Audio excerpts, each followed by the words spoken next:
Hey, it's Brian Malouf here again with my dog Riley, giving you some more tips and tricks from the studio. This series of videos is going to detail some of the more important steps I take when doing a mix from front to back. And today I want to take a good hard look at my mix template. So let's get started. Here it is. And first let's discuss what a mix template is. A template is simply a framework from which I can import audio and work in a very efficient and streamlined way. And at first you can see very quickly I have hundreds of individual tracks named for drums, percussion, claps, bass, loops, lead vocals, background vocals, electric guitars, acoustic guitars, keyboards, effects, horns and strings.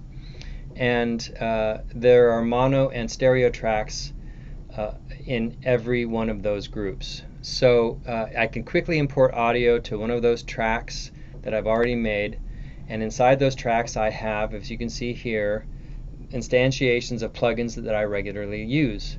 Now this is all pretty basic stuff, and you can imagine why this would make things easy for me. Simply press a button and now I have my typical channel strip that I would use to EQ and compress.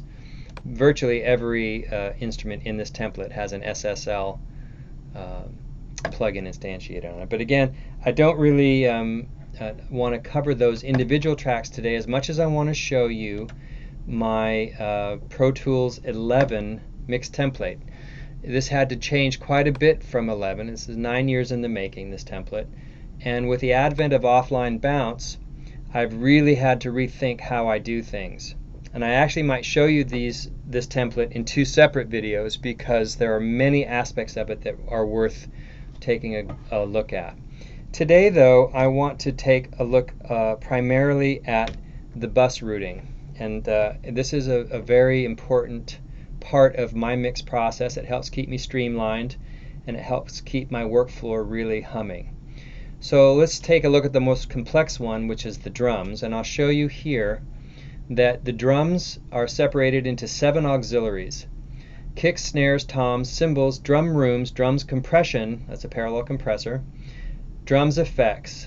Those 7 auxiliaries are fed from the individual tracks I showed you earlier. They, and this is the catch, they are in turn fed to 4 separate auxiliaries called bounce as the suffix.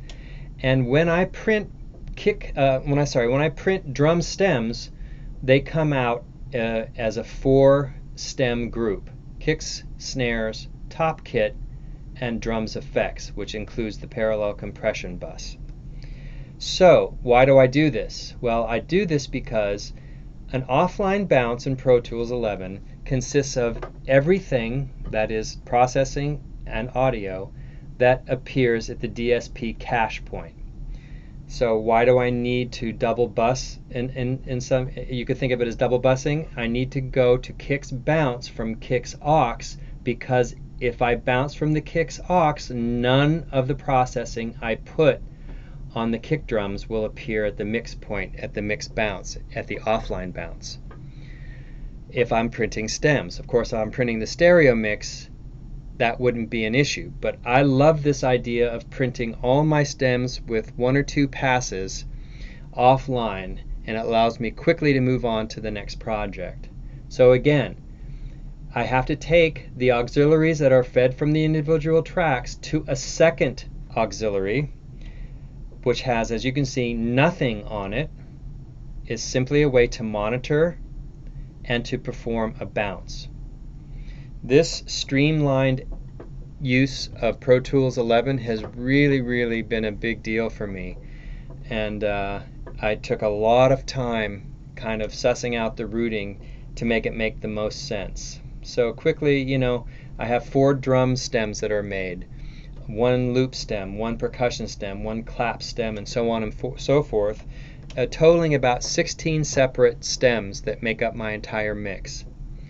And I achieve that all in one press of the button with offline bounce, and I capture all of the processing I'm doing at every level in this way.